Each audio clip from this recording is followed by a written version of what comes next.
নামাজে গেলে দিনের কাজে সে কোনো সংকীর্ণতা দেখা দেয়। এমনিতে থাকবে যেরকমের আছে সেরকমের, ওযু করতে গেলে একদম বউ হয়ে ওযু করবে, তাতে কি হবে? চুলের গোড়ালি পর্যন্ত ভিজবে না, পানি লাগাতে পারবে না। ওযু করার সময় আমাদেরকে লক্ষ্য রাখতে হবে এবং পুরুষ ভাইদেরকে লক্ষ্য রাখতে হবে ডান কানের গোড়া থেকে বাম কানের গোড়া পর্যন্ত এগুলো সীমানা। ডানের নিচ থেকে মাথার চুলের গোড়া পর্যন্ত নারী পুরুষ উভয়ের এই কথা। আপনি একটা চুল পর্যন্ত ভিজবেন না, আপনার ওযু হবে না। ওযু হবে না, আপনার নামাজ হবে? নিশ্চয়ই নামাজ হবে না। এজন্য প্রিয় ভাইরা, যখন আমরা এই দোকানে ছিলাম তখন হুজুর আমাদেরকে এরকমের মানে ওযু কেমনে করে এরকমের করে করে দেখাতে হয়েছে হুজুরকে। তখন একদিন বলল, হুজুর এরকম ওযু করো, 3 বার পানি দেবো, বলছে না তোমার ওযু হয় না। কেন? যে একবারই পানি দিবা হাতে, একবারে তুমি এক হাতে নাও, 2 হাতে নাও, সেটা তোমার ব্যক্তিগত ব্যাপার, কিন্তু একবারে পানি দিয়ে তোমার সমস্ত জায়গাটাকে ভিজাতে হবে, এটা বড় ফরজ। একবারে আপনি ভিজাতে পারবেন না, ওযু হবে না। একবারে প্রিয় ভাইরা একটু বুঝেন, অনেক সময় এই সকল জানা জিনিস আমরা ভুল করি। 2 হাতে পারি না কি 1 হাতে পারি না, একবারে আপনি ত্বক এই চুলের গোড়া থেকে দাঁড়িয়ে নিচ পর্যন্ত ডান কানের এই গোড়া থেকে বাম কান পর্যন্ত একবারে পানি দিয়ে সকল জায়গায় মেসেজ করে লাগিয়ে দেবেন, যাতে করে একটা চুলের গোড়া পর্যন্ত আপনার ফাঁকা না থাকে। এটা হলো ফরজ। এইবারে 3 বার দেবেন, সেটা হলো সুন্নাত। আপনি মনে করেন 3 বার দিলেই সুন্নাত আদায় হয়ে যাবে, ফরজ আদায় হয়ে যাবে, হবে না। একবারে দেবেন। এরপরে যাদের ঘন দাড়ি আছে, ঘন দাড়ি, এখানে দাড়ির ব্যাপারে অনেকে অনেক মত প্রকাশ করেছেন। তাদের মধ্যে ঘন দাড়ি, যেখানে দাড়ি থাকার কারণে চামড়া দেখা যায় না, সেখানে দাড়ি চামড়া বলে গণ্য হবে।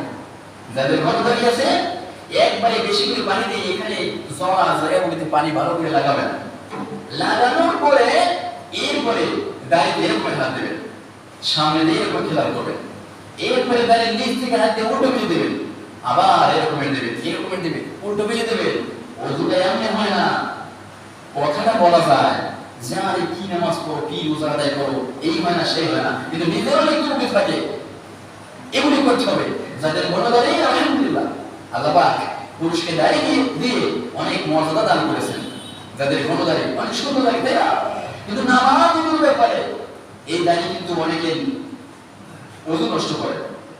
কি রকমে ঘন দাড়ি যাদের আছে, এরকম এই ত্বক শুধু ধোয়, এই যে দাড়ি এবং এই যে কানের এই যে লুতুর ফাঁকা, এর মধ্যে একটা জায়গা আছে না, এই যে দিলাম, এই জায়গাটাও কিন্তু ধোয়া খরচ, অনেকে ধোয় না। এরকম একটু পানি দিয়ে কোনো রকমের ওযু হবে না। তাহলে আপনি জান্নাতে যাবেন কেমনে? আপনার নামাজ হবে না। এজন্য প্রিয় ভাইরা, আল্লাহ রাসূল সাল্লাল্লাহু আলাইহি ওয়াসাল্লাম ইন্না উম্মতি ইউদআউনা ইয়াওমাল কিয়ামাতি গুররাম মুআজ্জালিনা মিন আথারিল উযুই। কিয়ামতের দিন অনেক আমার উম্মতগণ দেখা যাবে তাদেরকে। ভাইরা ফ্যান যাদের লাগে চালান, সুইচ আছে, ওদিকে চালান, সামনে এখানে আছে। কিয়ামতের দিন আমাদেরকে সম্মান দরকার আছে। এই জন্যই এখন কিন্তু নামাজে আসছি। এজন্য আপনারা সবাই মনে রাখবেন, সকলে মনে রাখবেন, ওযু, নামাজের আগে ওযু। ওযুর আগে আরেকটা কথা, সে আলোচনা আসতেছে সামনে। এই যে বর্তমানে যে কথা বললাম, কিয়ামতের দিন ওযু করলে ওযুর তরফে যত্ন করে জল থাকবে, এটা হলো আল্লাহ রাসূল সাল্লাল্লাহু আলাইহি ওয়াসাল্লাম বুখারী শরীফের মধ্যে বর্ণনা করেছেন। আপনারা দেখবেন, শুধু আমি একা বলবো, আপনারা শুনবেন না, আপনারা দেখবেন। আল্লাহ রাসূল সাল্লাল্লাহু আলাইহি ওয়াসাল্লাম 3 নম্বর হাদিসের মধ্যে আজকে আলোচনা করতে আল্লাহ রাসূল সাল্লাল্লাহু আলাইহি ওয়াসাল্লাম বললেন, আমার উম্মতগণ তোমাদেরকে আমি নির্দেশ দিতেছি, আমি তোমাদের পিতার মতো আর তোমরা আমার সন্তানের মতো।